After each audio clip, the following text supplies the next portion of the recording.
So good evening, everybody. I'm really honored to be here. This conversation has kind of gone in a bunch of different directions. I actually have a handful of actually very, very specific, granular research issues that I would love to see folks out here take up. And I will say that I did get a bunch of input from my colleagues in the public interest community, some of whom I see in the audience, so I want to thank you guys for that. But I want to make just just a few comments about probably the 2 or 3 things that keep me up at night, and they were mentioned today. One is the end of facilities-based competition. I think we've heard that already. I mean, we basically have cable, regional monopolies. You've got AT&T and Verizon dominating the wireless space. You know, the recent approval of the Verizon Spectrum Code deal pretty much was a recognition by the government that facilities-based competition is over. Okay. So let's just accept that. So where do we go from there? I think that's a really, really important question. I don't know if that's a research question, but that keeps me up at night. The other thing that keeps me up at night is, and maybe Tom Hazlett might be delighted by the fact that keeps me up at night, is that I think we are perilously close to an agency that is tasked with ensuring an open, democratic, decentralized communication system that's available to everybody, is perilously close to not having any legal authority to be able to do that, or very constrained legal authority to be able to do that. And what do we do in that world? And that, you know, gets into questions of what does the next Telecommunications Act look like. But those are the 2 things. I don't think those are necessarily subjects for the kind of research, a lot of the research that's done here. But it's the kind of thing that could certainly spawn research, and the kind of thing that I think about all the time, and I would hope that folks here would think about a lot. So let me just talk a little bit about, I got about 5 or so, which I'll tick through very quickly, areas of research that I would love to see. And yeah, it's future looking, but quite honestly, it's things I've been wanting to see for a while now. For those of you who don't know, Public Knowledge is a consumer advocacy organization, and we work at the intersection of intellectual property policy and communications law. So we do a lot of the copyright work. We'll soon be getting into patent policy, which I'm delighted about. I've been trying to do that for 10 years, and we're finally going to happen. We obviously work for an open internet. We're doing some work internationally with the ITU. Several of our folks hopefully going to go to Dubai and participate in that process, which Milton Mueller tells me is not so exciting, but I'm sure they'll at least enjoy going to Dubai. But on the copyright, sort of intellectual property side, the thing that has galled me for many, many years is the fact that that area of policymaking is completely evidence-free. And there really, really needs to be unbiased research on the economic impact of piracy. We all now know that, you know, every stolen copy does not equal a lost sale. Okay, we know that. We also know, even though the Department of Commerce put out a nice big fat study on the effect of the IP-intensive industries on the economy, you know, that included the hot dog vendors near the, you know, the popcorn vendors in the movie theaters, and that's not real. And it's no good having warring, you know, industry studies either.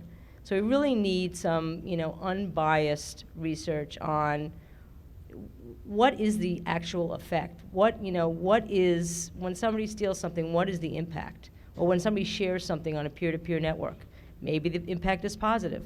It's hard to know. There really hasn't been any, I would say, legitimate research on that, or not very much. The second is, I think, and this is very, very difficult. I remember about 6 or 7 years ago, the MacArthur Foundation brought together a whole bunch of folks, economists at the University of Texas, to try to figure out how you measure the impact on innovation and creativity of longer and stronger copyright and patent terms. So you're essentially trying to prove a negative. And I don't think anybody's really kind of come up with a methodology that can predict that accurately. But it's something, like I said, we always kind of hear the flip side. This is, you know, this is why we need longer and stronger copyright terms, because it's hurting the economy, it's hurting companies that really contribute to the GDP. Well, what's the flip side? You know, what's the effect on the industries that rely on fair use and looser copyright to thrive? Does it hurt them? Does it hurt them economically? Does it hurt our economy? I don't have the answer how you do that, but we certainly need that research. On the telecom side, obviously, a lot of my time and my organization's time these days is focused on what reasonable network management is. Now, I am the co-chair of the Broadband Internet Technology Advisory Group, on which Dale Hatfield is our executive director, at least for the next couple months. And several issues have come up that I really do think should be explored either by the BTAG or somebody else. First and foremost, I think is, and Dave mentioned this, is the whole congestion management question and congestion pricing questions, and how do they map?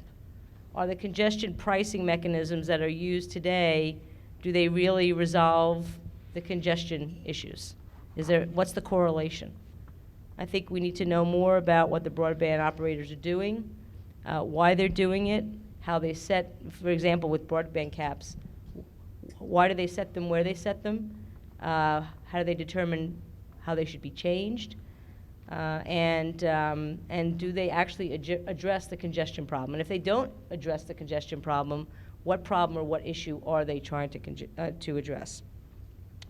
The second network management issue that I'd like to see more explored is, I think there needs to be more technical research that helps us better understand what are so-called specialized or managed services and how they are, or if they are, distinguishable from internet access.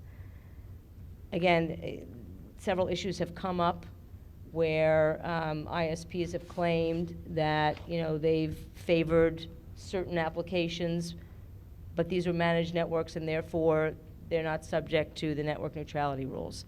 But I don't think anybody's really sort of unmasked the difference between what a managed service is and what internet access service is. And I think some good technical research, again, not coming to any conclusions on any particular issue, but trying to demonstrate, can anybody in this audience really tell me what a managed service is? The FCC couldn't.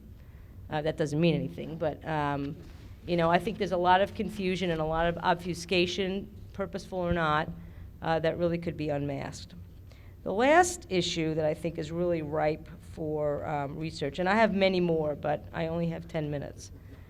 And this actually arose after I sat in the wonderful tutorial given by Bob Cannon, I don't know if he's still here, on peering. And even though I've been doing this kind of work for over 20 plus years, I learned so much. And that's a really, really scary thought that I knew so little about peering.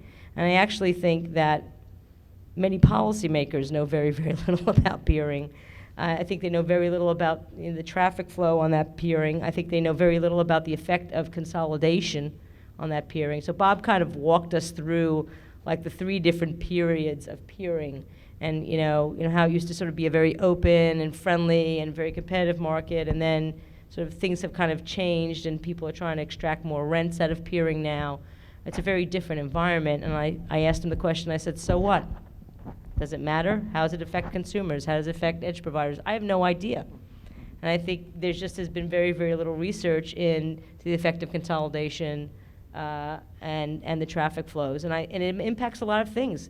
It impacts cybersecurity, it affects privacy, it affects piracy, it affects trying to control spam. So I've just in the last several hours become increasingly concerned and increasingly fascinated by sort of the whole peering market, and I think much more research needs to be done there. Great. Thanks, Gigi. Thanks, everybody, for your thoughts on some of the research needs going forward. I want to pick up briefly on a couple of the themes that came up here among the panelists, and then I want to turn to the audience and start inviting questions on what you've heard, and also what else is on your mind about what a future agenda should look like. I guess the first point I want to touch on is I heard a fair amount of sentiment on this panel that the age of facilities-based competition is over. Is that a uniform sentiment on the panel? Do you see how do you see competition within among facilities providers on a going forward basis? Let me not answer that by saying something else. Okay. Tom talked a lot about this question of spectrum deregulation or spectrum reform, and that's great stuff. But one of the reasons I went through my numbers was if you think wireless could ever be a substitute as opposed to a complement, the capacity you're going to have to put in, and this is backhaul capacity, it's cell tower capacity, is not going to have to go up by a factor of 3 or 4 or 5. It's going to go up by a factor of 100, 200. And so somebody once referred to wireless in terms of facilities competition as the great gray hope. Because if you ask, well, do you imagine that somebody like a Verizon or an AT&T might actually do a small cell build out that gets you essentially fiber to the curb so that you can get the cells small enough so that it can compete? That's not a problem of spectrum regulation. That's a question of what is the motivation to spend capital. And that's why I said what I'm concerned about in the health of the ecosystem is what is the justification for spending capital. In the past, a lot of our facilities build out has been because somebody came in from outside. The cable guys already had this cable infrastructure. They were selling cable. So one way to look at this is Verizon started to do fiber to the home and said, boy, that's just really not sustainable. One way to answer that question is say, what is a sustainable techno-economic response by somebody today? And he's not going to be some upstart. I mean, Google's wiring Kansas City, and I said, would you ever wire downtown Boston? They said, not on your life. It's not economically justifiable. I said, would you ever wire Woolra, Montana? And Milo just laughed all over the floor. He's cherry-picked a good city. So those are the constraints without answering your question. Sure. Yeah, no, I don't accept that. Look back 15 years ago, I guess Rebecca wanted to frame it in 96 to the present. So what's that, 16 years? The world is just different. And we have a lot more competition. And that's great. It's been very successful. The idea that we're going to look ahead now and all of a sudden that the competition between the networks has been decided, it hasn't been decided. There's a lot of sunk capital out there, even if there was this dominance in cable that is being purported. There's a lot of competition, quality and price. And the idea that wireless is out of the game, thank you. I don't have too many issues. I really, it's easy to disagree with Ellie, but it's harder with David. I'll take the other side of that one. 10 years ago, go back and look at the TPRC agenda. Lots of papers about whether or not voice wireless was a substitute for voice fixed. That was 10 years ago. Is there any doubt that they're substitutes? Yeah, some people in the audience, they're not substitutes. How can you compete with wireless? Okay, you go. I've stopped asking my law students. I used to query them. How many, raise your hand, how many have, a fixed, how many have a wireless, how many have both? And about 3 years ago, it just got too embarrassed. There weren't very many people had any fixed, but if somebody had to raise their hand, you could tell they were pretty embarrassed. Anyway, so the point is that it happened that quickly. And it's not a matter of just gearing up, and I thought you said that before. It's a different, there's different dimensionality to the bandwidth and how you use the bandwidth. And we're already seeing this, of course, in the development of mobile networks. You're going to try to offload as much of the of the access to fixed networks as soon as you can get to a Wi-Fi hotspot. You want to download there. You want to sort of cache a lot of stuff and get it closer to the customer. You got small screens, so you do things differently in terms of the throughput. HD. So you're the pig. Oh, sorry. Sorry. No, so that's right. So there'll be different gradations of quality there. Maybe you want to go for more. Maybe you'll pay for more. Anyway, so I see this as a highly competitive market. You got to look at it in terms of the cycles. Yes, there are ups and downs. And when we started 15 years ago, the telecommunications incumbents were thought to be totally dominant. In some European countries, they're still thought to be totally dominant. And somebody's touched on that. I think Ellie mentioned that. So anyway, I see a lot of rivalry. Small numbers rivalry has to be understood better, and that's certainly a research topic. And it turns out that there's a lot of competition in small numbers rivalry, and we do need to understand it better.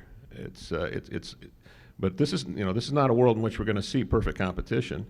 nor do we want to see perfect competition. You're just not going to get the levels of investment and innovation. That perfect competition does not accommodate that. This is a very dynamic world, small numbers competition, but you do have enough dynamics to that system right now that I think it's very rapidly growing and lots of rivalry. Billy? Well, we're still talking about the infrastructure, but I'll talk about it anyway. Namely, so there's wireless, sure, absolutely, and it's moving along. It's beautiful. There are 4 companies now. I believe there were hundreds. There are 4 companies now. 2 of them are being kept in the market, kicking and screaming. Basically, we don't have barriers to entry. We have barriers to exit. So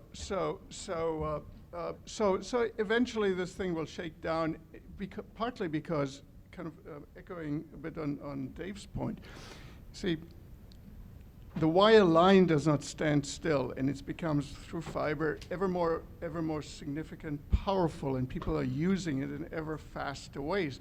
And so the wireless that was good enough yesterday is not good enough today, and the wireless that we will have tomorrow is also going to be behind by a factor of easily 100 or so behind the wire line type services. I've had a kind of a long argument with Blair Levin on that, because he basically, for him, in the national broadband plan, basically saying just let them eat wireless. And that's true for people who don't have anything else, and they'll be happy for about 5 minutes. But after that, they will kind of observe that rural folks, that their brethren in the cities have kind of gigabit speeds and 3D and 4K and 5.1 audio and whatever else there is, and they will say, what have you done for me lately? And at that point, the conclusion then is basically what Tom says, is that the wireless will be shorter and shorter tail end. But what's behind that tail end? It's a wireline network, and that wireline network is not going to be terribly competitive. And notice that Tom has already kind of moved from the competition will solve problems to well, we have some rivalry. 2 is not so bad. After all, it's better than 1, and that's true. And so monopoly is kind of basically an oligopoly, and that gives us hard questions to answer and to research. I totally agree with Tom on that too, but it's not a policy solution. So I remember when I first started doing network neutrality debates, God knows how many years ago, there was this argument the carriers would make, well, wireless is, almost a substitute for wireline. They don't make that argument anymore. I mean, let me ask you, Tom, would you really be fine with your kid? I don't know if you have kids, but I know I wouldn't be fine with my daughter having nothing but a smartphone and connecting wirelessly. I don't think she could succeed in school with that. And I think you should also go out to San Francisco and ask folks out there in the tech capital of the nation how many choices they have for wireline. They will say 1. I will not name the company, to be polite. So and we can argue, and I don't want to get into this argument because we've argued a gazillion times. You talk about, broadband value in this country. Obviously, comparatively, in every single study, the U.S. comes out somewhere between 15th and 22nd in terms of speed and value. So I love American exceptionalism. I love being an American, but we are behind when it comes to that, and nobody in their right mind would substitute, a 50 megabit wireline connection with a smartphone. Nobody in their right mind would do that. Yeah, Not on a permanent basis, not for everything. Most people don't take the 50 One thing I haven't seen a lot of research on, and I wonder if it's worth exploring in more detail, is this. Networks are getting faster, wireline and wireless. They're getting more capacious, especially if more spectrum can be brought into the market. But there's not a lot of discussion about growing efficiency in the app space. That you held up your iPad, Dave, and you could not have squeezed an HD signal onto that thing a few years ago. Now you're able to get one, at least in that form factor, with 2 meg speed probably. There seems to be a lot going on in the interaction among device manufacturers, apps developers, network providers, CDNs, and everybody to figure out how to deliver more stuff more efficiently to all devices. How does that is that being researched and looked at? And how does that influence some of the policy discussion we're having here? I think there's a good question of whether that efficiency is being efficiently achieved. I mean, there's certainly examples in the past of a lot of dissonance between the consumer electronics community and the application development community and the conduit community. I think there's a lot of sensitivity to what you said, but you know, if there's an estimate floating around, I don't know whether it's valid, but it's from one of the industry observer who says, what does it cost Netflix to deliver a movie? And the estimate was what they pay the CDN guys was about 2 cents. Right, so if it costs 2 cents to deliver a movie here, and they spend a lot of money to drive that down to a penny and a half, that may be of disproportionate advantage to the wireless guys delivering the capacity here, but that doesn't reflect on Netflix. So there's a deep technical question which the research community is very interested in, which is if you engineer the storage, the caching, the capacity in an integrated way, which gives you more degrees of freedom, does that lead to a more efficient delivery? And that's a very technical question. The technical community is concerned with it. When you look shorter term at how you align interests along the players in the value chain so that you actually achieve this in a business point of view, I think we're only inconsistently able to find the table at which you can have that conversation. And it does involve some value shifts. Maybe the infrastructure providers have to persuade Netflix to spend a little more money. And how do you do that? So you give them a B in that space, or a B minus. Ellie, do you have a comment? I wanted to comment on Gigi's agenda, which I find very reasonable. But nobody's going to get tenure with that agenda. And that's the problem, basically. So the question is how to align the incentives of the research community with those of the policy advocacy and policy making community. And interdisciplinary research to begin with has problems of quite making it into the major journals and therefore also in major departments. And in some ways it's a responsibility for institutions like TPRC, which is admirably multidisciplinary, although it could be more. To, in some ways, kind of give people incentives, through such rewards and awards and prizes, for example, and other ways in which we actually make it worthwhile for people to do work here, write work that actually will be read because it is written intelligibly by the policy-making community as opposed to incomprehensibly in jargon-laden research journals.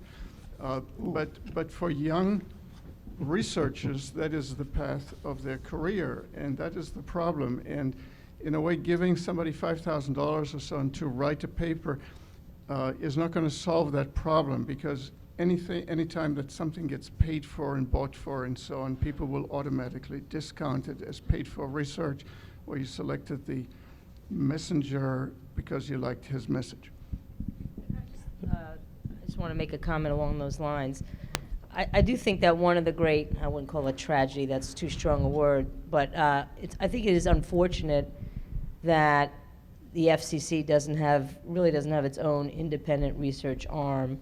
You know, the Office of Technology, the long lamented and long deceased Office of Technology Assessment was really a great, there's some applause for that. It was really a great place where, you know, some of the questions that I raised could really be hashed out in a neutral way.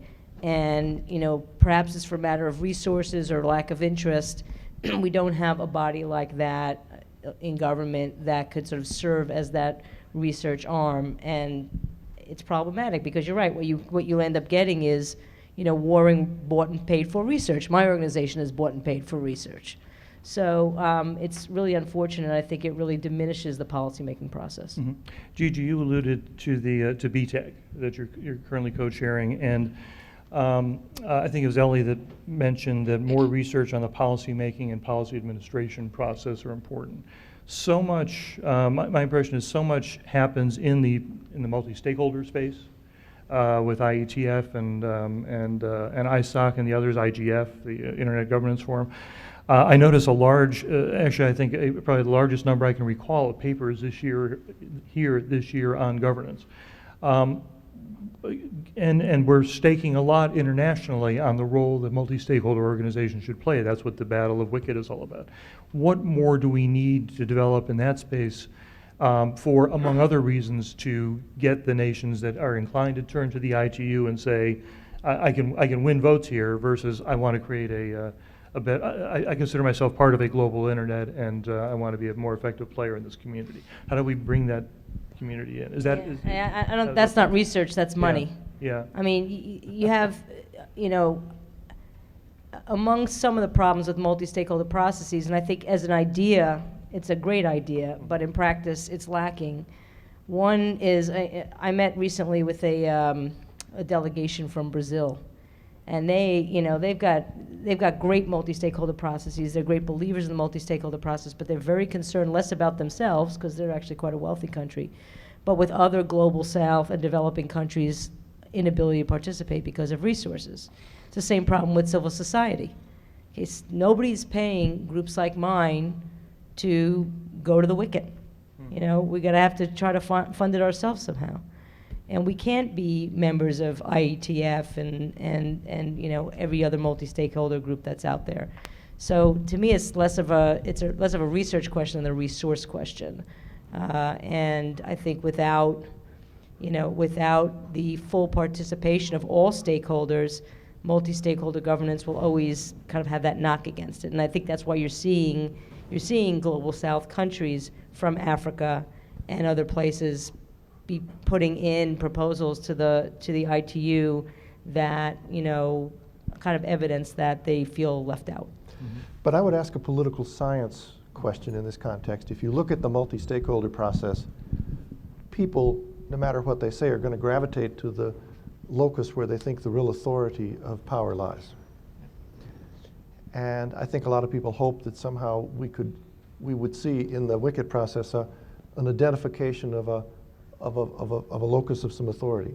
Mm-hmm. Mm-hmm. And so I think you could ask either domestically or internationally, what is the best way to actually create the exercise of authority in such a way that the processes that you want actually work? I mean, I chaired a lot of studies at the National Academy when I worked in the CSTB with Marjory Blumenthal, and it was clear that when you ran one of those studies, which were definitionally composed out of multi-stakeholder people, you could carry the dialogue so far and then it stopped.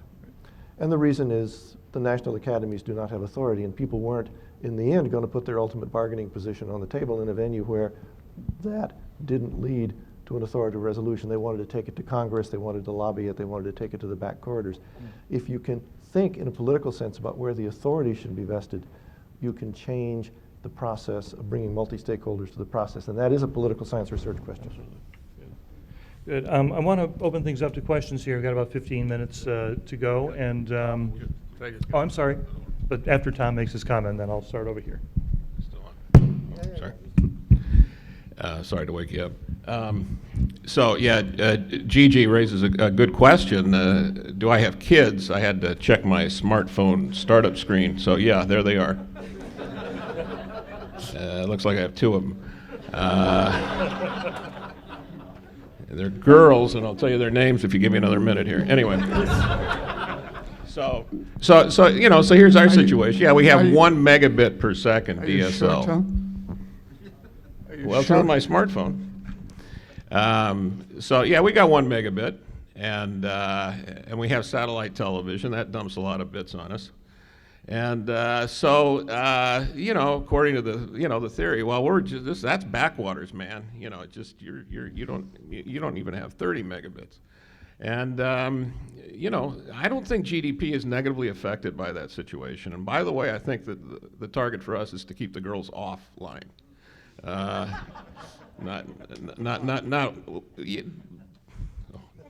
Don't get me started there. Anyway, so, but What are their names, Tom? Yeah. It'll come to me. But the situation has a lot of combinations. There's a lot of dynamism. When you go into the applications market, the U.S. is extremely innovative. I mean, it just, this is, there's no question, the United States exports not just technology, but the application side, and just in the wireless space. Look at where RIM goes to really start up its platform, and then Apple comes behind it, and Android, and then this goes. This stuff is very open in the United States. It's not being destroyed by the Apple model, in my opinion, whatsoever. But here's the real deal. In your research, it's very, very important. Don't commit the nirvana fallacy. So many of these meetings come here, and this is good, and you think people are getting, it's lower price. It's always lower priced in France. Well, I've been to France a lot of times, and I've also read Scott Walston's papers on this. It turns out, it's not quite that easy to sign these things, and the United States may be able to do better. But the question is not, can we do better? Of course we can do better. The question is, what policies actually produce something of value? And so some of us have done that research. We've actually looked at regime switches in the United States for broadband regulation. I think the evidence is quite clear that unregulated cable innovatively led the broadband market, opened it up. Then the regulated telcos came in behind that. When you unbundled fiber, you got fiber. Okay, you say, well, why don't we get more fiber? Well, it costs a lot of money and people don't want to pay for it. That's one good reason. So, yeah, we need to understand small numbers competition a lot better, but there's no nirvana out there. There's no easy way to do this by flipping a switch, so it doesn't make any difference if I've only got 1 megabit per second. The question is, what kind of a world could we change through policy to actually make it better in terms of consumer opportunity? Start over here. Drew? Sure. Drew Clark, Executive Director of Broadband Illinois, Partnership for Connected Illinois. And wonderful panel, great discussion at a great conference here. But I want to raise two dimensions that haven't really come squarely before this group. One is, we've had a lot of changes in broadband policy over the past 4 years in this administration. The broadband stimulus, the National Broadband Plan, while it may have a lot of comments, there's certainly been actions as a result of it, and future actions. Universal service changes proposed last year by the FCC. Is it too soon to start looking at these? But the second element I think is very relevant for TPRC, which is as a result of these developments, there's been a huge new wealth of broadband data. There's data from the National Broadband Map, which Partnership for Connected Illinois is responsible for in part. There's data from the FCC and speed measurements. There's Measurement Lab, which has now got huge volumes of data out there. 3 years ago we had a forum here, Michael Calabrese, Charles Benton and I, it was beer and broadband mapping. Okay, we couldn't have a differenter world in terms of the data that's available on broadband. So my question for you is twofold. One, is it too soon to study a single administration and policy changes as a result? And two, what result do you think this new broadband data will have on the TPRCs of the future? And I think there are a couple of papers being delivered this weekend that are based on some of that data. Ellie, do you want to start? Data is very important. And in fact, it's too bad that for a variety of reasons, the FCC has kind of downgraded and slowed down its data collection process to a trickle. The broadband report was an exception. There was essentially didn't come out of the FCC. So the FCC basically that had to do it, and they did a really good job. And they came to us at Columbia for data on broadband investments. And while we were happy to do it, we were also asking ourselves, now wait a moment, what's wrong in this picture? The FCC comes to us for data. Shouldn't it be the other way around? And so that's part of the problem. So I think we should, as a research community, really insist that the governmental bodies do collect data, useful data in a speedy form. Now, the map that was created, which was really good, well, let's not exaggerate. There's some bizarre things there, including kind of like what's available to me, which is in my summer house in Connecticut, I can get fiber, literally, it runs by my house. Eventually, after about 3 hours of searching, I found the company that offers it somewhere else. And they make it available to me if I want to for $14,000 a month. Yes. But what is remarkable about this database, though, is it's available and you can do research on it. And I don't know if somebody is giving papers here on it. Is that the implication? I think at least 2, yes. Because that would be that's truly outstanding. Dave, you and Casey Claffey and others do a lot of work in the data space. A lot of it cooperative, as I understand it, with network providers and others. How do you achieve that in ways that, say, having a federal agency seeking data make you more successful at that? So the particular way you framed that sort of threw me off. What would the role of the federal? I mean,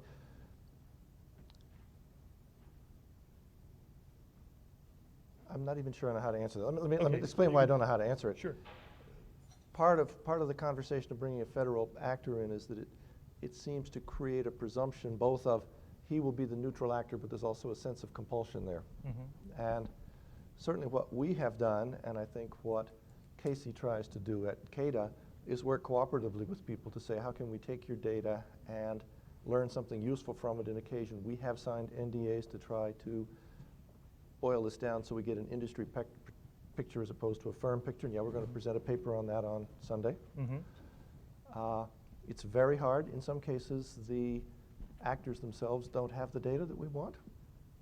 It's not a matter of saying, well, it's not in my business interest to give it to you. They don't have it. Mm-hmm. The instrumentation of the internet is very difficult to do for some of the questions we want to answer. It's a tough place. If Casey were here, she'd be sort of bouncing up and down because it's painful. And I think we should try to do more of it. I like the strategy of doing it in a cooperative way because I think it leads to a sort of a healthy ecosystem. The question is, how can you do it, complementary to the comment that Gigi said, in such a way that you believe that the results are credible? What the feds bring, in some sense, is this imprimatur of impartiality. Mm-hmm. And it would be nice to understand how to do that without having to invoke that. But that's a very partial answer to a very complicated question. Great. Which I hope we can dig into a little more. I want to try to move this way across the room because we have only one man, one microphone, and I don't want to have him running all over it. So if we can start with, is that Barron back here that I see? Oh. And we're going to try to swing across. You have to have a mic, because unfortunately, because we're recording. It's okay to hand it back. That's it. Thank you. I'm not as booming a person as Tom, so maybe it's for the best. So Gigi, I think you put your finger on the key issue, which when you say no one would trade their smartphone for a wireline connection, or vice versa, but that's not really the choice. I mean, there are all sorts of devices that you can run on wireless. You can tether, of course, your phone to a laptop. You can get a tablet, and you can get laptops these days that have 4G built in. And the point there is that there are many devices you can run on wireless networks, and not everybody needs the sort of speeds that you might think they ought to have, and some people value mobility. So it seems to me there's a lot of data out there to suggest that people are making those trade-offs today, and that we ought to be concerned about falling into the trap of what Ev Ehrlich calls a sort of broadband effetery, of thinking that if it's not 50 gigabits down, it's not good enough for anybody. So what would satisfy you about the reality of competition between wireline and wireless? What kind of data would it take to show you that people are increasingly actually making those choices because that's good enough for them and they get to use the apps they want on a variety of devices on wireless networks? Actually, the communities, I have seen the data, and the communities that tend to rely more on wireless are underserved communities of color that can't afford a wireline connection. So I don't know what data you're looking at, but that's the data that I've seen. But what's interesting about this debate and why the wireless companies themselves no longer argue that they're a substitute for wireline is their constant plea to the government to free up more spectrum. And their constant plea to the government, let us manage our networks because our networks are congested. You don't see the wireline providers complaining about that. So the providers themselves are no longer saying, as they did really 5-6 years ago, that, yeah, we can be a substitute. They're no longer saying that, and they're begging for more and more and more spectrum, whether it's shared spectrum with the government or this new spectrum that hopefully will come from incentive auctions. So The data I've seen shows that, you know, rich, upper middle class, white people have wireline connections, and lower income communities rely on wireless. Okay. Dave and Ellie, 30-second comments, if you could. I tried to Dave. shift the discourse earlier so that in making that comparison, we didn't talk about 50 megabit peak speed, 1 megabit peak speed. We tried to shift it to what I think is going to be the parameter much more important in the future, which is how much data can you send? And there are countries where wireline sort of sucks, and I have a lot more of my friends who live on a wireless connection. And I said, do you watch movies? And they just go, poof. Okay? Has nothing to do with the peak speed. You can get 10 megabits, 15 minutes. That's tremendously good. You can download 2 movies at the same time. And 1 movie in your month is quota done. So that's why I say think about the measure that actually matters in the comparison. Ellie. Yeah, my point would only be that we're using wireless, the term wireless, much too loosely. Yes. I think we really should call it mobile wireless, because there's the fixed wireless, such as represented here, and then there's the Wi-Fi, which is essentially just kind of like a cordless phone for computers. Yes. Okay, let me get to this gentleman, and then I want to come here, Brett, and in the corner. Let me reinforce Dave Clark's point. I'm John Quarterman. I live halfway between Atlanta and Orlando. I grow okra and pine trees. I'm from a developing country. It's called South Georgia, right here in the USA. And in the county seat, people think they're lucky when they get 6 megabits per second from a local cable provider. Where I am, I allegedly get 3 megabits per second. That's down when it works. Uplink, it's like 0.3. As a hobby, I video local government bodies, their open meetings. Mm-hmm. And our meeting at that speed can take all night if it ever finishes. However, is there a suddenly- research item here? Excuse me? I'd like to try to get some commentary. Is there something sort of There research? in your is point? a Great. point, Let's bring it there. which is suddenly I have 14 megabit down and 9 megabit up. Thank you, Verizon, Great. through your 4G network on this little credit card size Mefi thing that's intended for travel, but it connects quite fine to my laptop in my house. In Tennessee, you can buy a device that's intended for house use. You can't yet get it in Georgia soon, I hope. The point related to what Dave Clark was saying, the flip side is it's only halfway through my period and I'm already $20 over the maximum amount that I can pay for as a lump sum. Okay, and it's not even just in my situation here. Okay, you're recording it, it's good, but why aren't you streaming it? Because it's expensive to use that amount of bandwidth. If we had more bandwidth, there's a use right there. And the whole medical angle back in March, Graham wrote for Y Combinator that what if we had automated medical analysis? Now that's not so much bandwidth as widespread use of the network. What if we have new applications like that to drive demand? That would be a good thing. Great. Any quick comments while we get the mic to this gentleman over here? Yes, Marilyn and Lauren. Those are the names of his daughters. Thank you, Coleman Bazelon. Google knows everything? No, Okay, Facebook does. Can we get a 60-second question over here? Yes, I'll try my best. Jeremy Pesner, Georgetown University. I want to touch on what something Ellie said, but I guess everyone can chime in. I think the idea of bringing more disciplines, perspectives, and topics into the conference is a very good one. However, when I talk to some people I know in different fields, sometimes they say, "Oh, policy. That's I don't like policy. It's just a bunch of people standing in each other's ways and shouting at each other." So there's a question of trying to sort of talk to them about policy and sort of explaining to them how it could be relevant for what they do. So the ultimate question I have for everybody here, I guess, is kind of a little bit of an annoying one, but bear with me. What is telecommunications policy? In 30 seconds. Well, I was going to snark back and say the flip side of that is the reason academic politics is played with such savagery is the stakes are so low.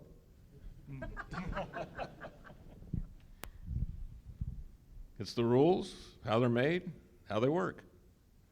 Is that a trick question? Huh? That's what policy is. But the rules and the norms don't necessarily implicate that it's always the government setting the rules and norms, right? It's, right. How broad does it go? Right. Yeah, well, Yeah, in a disciplinary sense. that's for all these great Ellie? researchers to figure out. Ellie, any comment? You, no? Okay, let me move over to Brett, and then you. Yes. My name is Brett Glass, and as far as I know, I'm the first person from my industry to speak at this conference ever in its 40 years. I'm a wireless internet service provider. As far as I know, I was the world's first wireless internet provider also. And we're terrestrial fixed wireless, we're not mobile. We are competitive infrastructure providers, the ones that supposedly don't exist. There are approximately 4,000 of us in the United States, but we're all small, and so we tend to be overlooked by a lot of communities, including the policy community and sometimes by the research community. When you are small, even if you're large in number, if you're individually small, sometimes you get bypassed. How can we avoid this mistake being made in the future by the research community? Because unlike what some people at the panel have said, we are by no means an inferior solution, even though we're wireless. We have people in multi-million-dollar mansions signing up for us and dropping their cable. So how do we avoid making the mistake of bypassing people because they don't fall into the usual categories that are high profile in the lobby here in D.C.? So Brett suggests we have a research gap. We're not accounting for all the competition out there. Thoughts? Well, one of the ways is you document I know you have a trade association or two, and you take some of that data to the FCC and you file comments, and I know you do some of that, and that's how people know something about you. Ellie before said he was horrified to get a call from the government asking a private university for data, but that's the way it goes. The government doesn't have much data on its own. It really doesn't. Occasionally it'll do a survey. The stuff about broadband mapping, that was a huge deal because that's extraordinary. It got funded in the stimulus, but that's out of the ordinary. And in the normal course of events, the stuff we find at the FCC is all industry-generated data, comments, attachments to comments, and stuff from universities. So I'm glad they called Ellie and said, what do you have? That's a good way to, for them to maybe get better data. I know Ellie's been working on the concentration project for years, and they have a lot of that. So anyway, look, we all have data problems. You're no special. And so you need to document it and get it there, and we can have drinks later and swap data stories. There are lots of disasters. You're not the only one. Yeah, I mean, I agree with Tom. The WISPs are not the only one. There are local community networks that, and not just ones that are run by governments, but, run by private entities, like the Maine Project in Asheville, North Carolina, or Access Humboldt out in California. The problem is they don't have lobbyists. I mean, and this is, I think, another problem, a big gap, is the lack of participatory policymaking. One of the questions I think you were going to ask is, how do we make good policy? And one of the goals of this administration, I think, of this FCC, was to try to get more input from not the usual suspects. I think they failed miserably at that. It's still the usual suspects, and I'm a usual suspect. I'll raise my hand and admit to that. So how do we make the policymaking process more participatory? How do we outreach to community-based organizations, community-based networks, and make sure? I mean, you don't want every Tom, Dick, and Harry necessarily, sending a screed on, on WhiteHouse.gov, but we know who the players are out in the hustings, and if we don't, we should. Great. Let me try to get two more questions in. Let's start here. Mary Alice Ball from the Institute of Museum and Library Services. Yesterday I met with a grantee, brought a student in with her, we're funding, from the Pacific. She's got a dial-up connection at home. She goes to the public library to get a MEG, so she can take a class from University of North Texas. I mean, we're hearing a lot about broadband to the home. Everything's focused on the consumer. What about multi-user institutions, community anchor institutions, like libraries, like public computing centers, and there's issues that go far beyond broadband access, but to intellectual property issues. Yeah, I think that's one of the gaps in research as well, is the needs of community anchor institutions. In fact, I think Larry Strickling, who spoke here last year, said that, community anchor institutions were sort of the third leg of the stool, and yet there hasn't been a lot of research in that area about who uses community anchor institutions and what kind of broadband services do they get, what kind of broadband services do they need. So I'm very much in favor of more research in that area. Tom? Yeah, But we shouldn't talk about, we shouldn't slide even at the end into a discussion of broadband policy. As important as interesting it is, we kind of in some ways want to know what's the research agenda. And so since this is a really unusual and I'm really happy to have somebody from the library and museum community here, is to suggest that in fact you are sitting on probably very substantial data. You're probably well organized nationally. It would be a logical source for people here to link up with you and to be able to answer some of the questions that are also in your mind. And we do have data. We are a federal agency with data that we're willing to share. Great. Tom, a quick comment before I get the last question. You're good? Okay, Michael? Mike Nelson. I analyze technology policy for Bloomberg Government, and I'm the futurist in our shop.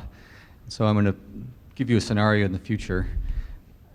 By 2030, I suspect that the time capsule you mentioned will be hacked. And it will come out, and somebody will look at this tape, and they'll wonder, why weren't they talking about the sensor net? The fact that we're all going to have hundreds of devices plugged into this thing we call the internet. Tom mentioned spectrum, which is clearly a big issue. But I think in 7-8 years, a lot of the stuff discussed here is going to be driven by this question of how do we get trillions of devices connected. So I'd like to know what you think the issues are besides spectrum and obviously privacy. What are we going to be arguing about when all of us have thousands of things in our life connected to the net? Very good closing question about sort of the Internet of Things. Why don't we use that as a wrap-up and get everybody's thoughts on Mike's question? Excluding spectrum and privacy. No, I said you've mentioned that. USOB. Anything? Well, you can give us details on what privacy issues or what new spectrum issues can arise. No, I don't know. I'll just have to feel the sensors and what they tell me. Put it on automatic. But you're right. They'll laugh at us. Whenever they hack in, they'll laugh that we didn't say what the next big thing was, or 3 next big things. Well, the sensor network, in fact, precisely because we're talking now about billions of devices talking to each other into central nodes and so on, suggests exactly why this property rights-based, auction-based type system is not going to be the system of the future, but an open system is the way to go. Open possibly with some kind of user charges and so on. So the paradigm of the auctions, which was kind of great for a few years ago, still limps along because there's money to be made for the government, is probably is not going to be the future. Of course there'll be some of everything, but it's not going to be the dominant paradigm. Now, as to the other big leg of future media, I think it's going to be what people use bits for. They use bits for entertainment mostly, and so therefore that kind of next generation television I talked about is exactly what we're going to be talking about in 20 years. So I agree with Ellie. I think the big question is it's going to be open or closed. Are the devices going to be able to talk to each other? Are they going to be all in their own little proprietary worlds? I think the other question I have is, depending on how patent policy goes, are they all going to be Apple devices because nobody else can, pay the licensing fees? And I think that's critical. I think what's going on right now in the mobile market and patents is a disaster for innovation. So I think those are the 2 big things. It's maybe the first time patent came up tonight, but I do think you're right as a major going forward. It's a disaster. I mean, whatever you think of the Apple-Samsung case, and I've heard arguments on both sides. In fact, we actually have a blog post up on our website that, basically says, well, Samsung really, should have changed some things and shouldn't have sent emails saying, oh, we got to be more like the iPhone. That was probably pretty dumb. But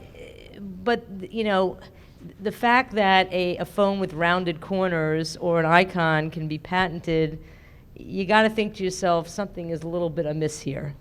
And it's going to get worse before it gets better. Great. Dave, you get the last word. The sensor community has done a lot of research in this space, and by and large, I'd say they are completely insensitive to the set of issues that came up here, which is what is the industry structure that's going to produce the network that will hook all these sensors up. Part of the problem is sensors themselves are very heterogeneous. If you have a video camera that's got a very high data rate coming out of it, there's certain sensors that only say something once a month. It's just really important. It's 3 bits, you know, somebody broke the window. But there's an old rule of thumb, which is the network connection should not cost 10% of the cost of the device. So if a device costs $1, you have to put a 10-cent network interface on it. You're clearly not going to buy a $30 a month cell phone contract for that. So either you're going to come up with a contract model where you can put 1,000 devices on one contract and each one only sends 3 bits a month, or the network's going to be capitalized by the consumer because that's the only way you can do it cost effectively. I'd love to see the sensor community spend more time thinking about how their sensors and their designs for the technology fit into a viable industry structure, which is something I keep talking about for future internet. In that respect, it's a great question. But there is no single thing called a sensor either. You're carrying a really great sensor on your body right now because I suspect you have a smartphone. Right. So I think we, from our panel, we heard about a number of interesting new frontiers for research going forward tonight. I think the best test of how interesting this panel has been is that it's 9 o'clock on a Friday night and this room is still full. So thank you all for staying. Thank you to our panelists for participating. And we'll look forward to seeing everybody in the morning.